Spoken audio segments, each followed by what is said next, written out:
One of the neatest places near St. Louis is called Cahokia Mounds.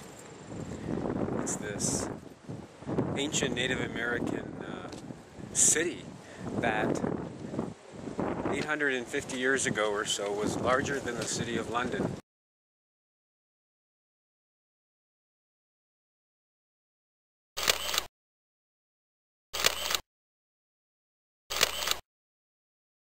I really enjoy coming to places like this. I never formally studied archaeology, but if I could go back, I think I would definitely be tempted. I've never met too many anthropologists or archaeologists who were evangelicals, fundamentalist religious people. Because when you study different cultures, you realize pretty quick that everybody's got their own worldview. Everyone has their own religion. And it helps you contextualize the one you may have grown up with. See it for what it really is. So it's a little bit windy. Here you can see St. Louis and the arch. We're on top of the largest mound.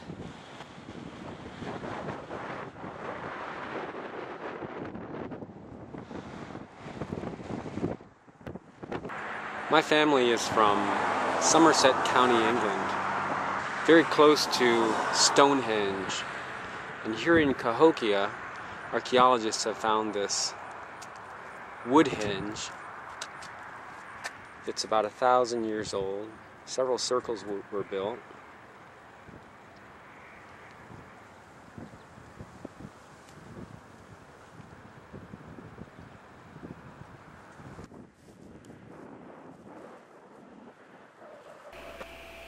One thing that really bothers me are the bogus ideas that are directed against Native Americans by certain religious groups, particularly Mormons. Native Americans have long been disregarded by European cultures. Feelings of cultural superiority led directly to tribal displacements and to the massacres that collectively comprise one of the most tragic episodes of American history.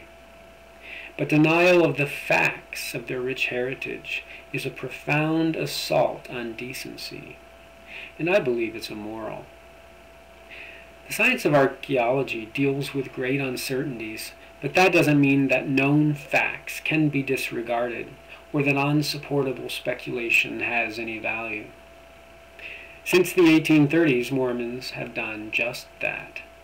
Their anti-historical narrative explains the ancient cities of the Americas, like Cahokia and the Maya cities of Mexico, not from the evidence, but from fantasy. They argue that these ancient cities were not built by the people who lived in the Americas at the time of European contact, but by a supposedly superior race that had its origin in the Holy Land and that was eliminated by existing tribes through ancient genocide. Not only does this religious-based argument deny natives of their rightful heritage, but it blames them for destroying the people that created it.